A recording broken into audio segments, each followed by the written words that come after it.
வணக்கம். நியூஸ் 4 செய்திகள். மதச்சார்பற்ற முற்போக்கு கூட்டணி சார்பில் மாபெரும் கண்டன ஆர்ப்பாட்டம்.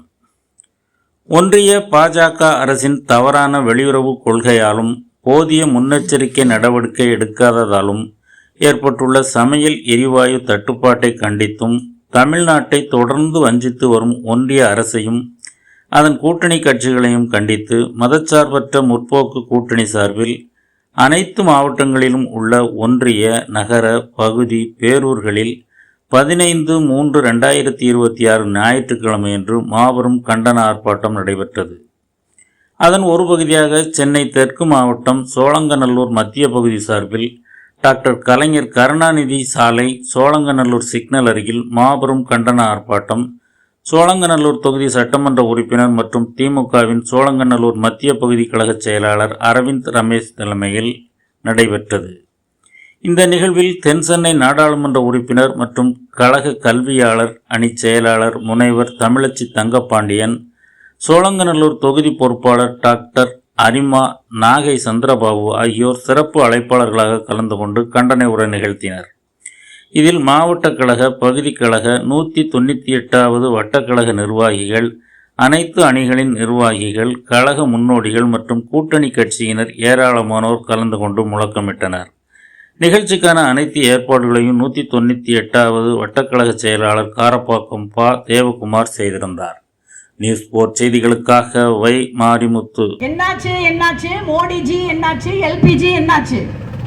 2 வாக்கியம் தான் நீங்க மனப்பாடமா வச்சுக்கணும். இங்க இருக்கிற அம்மாமார் எல்லாரும் கதவை தட்டி அதிமுகவோ பிஜேபியோ கூட்டணியோ உங்ககிட்ட ஓட்டு கேட்டு வந்தா என்ன சொல்வீங்க?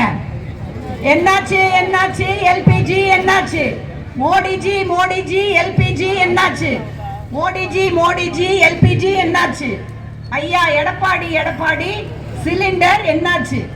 2 கேள்வியை கேட்டு அதுக்கு பதில் சொன்னா தான் நீங்க உள்ளே விடணும். அது உங்க கையில தான் இருக்கு. இது நம்முடைய உரிமை, நம்முடைய வாழ்வாதார பிரச்சனை. அதற்கு குரல் கொடுக்கின்ற ஒரே அரசு, அதற்காக தொடர்ந்து உரிமைகளுக்காக போராடுகின்ற அரசு இங்கே இருக்கின்ற அத்தனை தோழமை கட்சிகளும் கொள்கை ரீதியோடு ஒன்றிய பாஜக அரசு அதற்கு அடிமை சாசனத்தை எழுதி கொடுத்து விட்டு வந்திருக்கின்ற அதிமுக அந்த கூட்டணியை எதிர்க்கின்ற கொள்கையோடு நம்மோடு இணைந்திருக்கின்றார்கள். 2026 மே மாதத்திற்கு பின்பாக இங்கு திராவிட முன்னேற்ற கழகமும் அதன் கொள்கை கூட்டணியை சார்ந்த கட்சிகளும் மட்டும்தான் இருக்கும். அந்த அளவிற்கு நீங்கள் அனைவரையும் ஓட விரட்ட வேண்டும். குறிப்பாக பெண்கள் இந்த கருத்திலே மிக மிக முக்கியமாக கவனமாக செயல்பட வேண்டும். ஆகவே வெல்லட்டும் ஸ்டாலின், வெல்லட்டும் தொடரட்டும் திராவிட மாடல் ஆட்சி தொடரட்டும் வெல்லட்டும் தமிழ்நாடு வெல்லட்டும் தொடரட்டும் ஸ்டாலின் தொடரட்டும் தமிழ்நாடு வெல்லட்டும் ஒன்று திரள்வோம் விரட்டி அடிப்போம் ஒன்று திரள்வோம் விரட்டி அடிப்போம்